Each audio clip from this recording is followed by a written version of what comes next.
প্রত্যেক পদক্ষেপ হেঁটে যাব আর দোয়া করব। কি দোয়া করব? যে আল্লাহ আমাকে নূর দান করুন। কি দান করুন?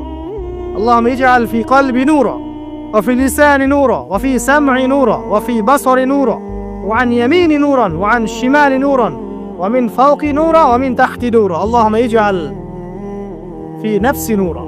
মানে এর অর্থ হচ্ছে, আল্লাহ আপনি আমার ডানে বামে সামনে পিছনে শরীরে আত্মায় দেহে সবখানে আল্লাহ আপনার নূর দান করুন।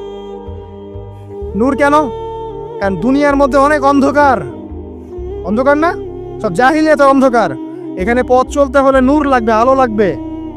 এটা কে দিবে? আল্লাহ দিবে। কবর বড় অন্ধকার, ওখানে থাকতে হলে ভালোভাবে কি লাগবে? আলো লাগবে। হাসরের মাঠ অন্ধকার, ওখানে ভালোভাবে থাকতে হলে কি লাগবে? আলো লাগবে।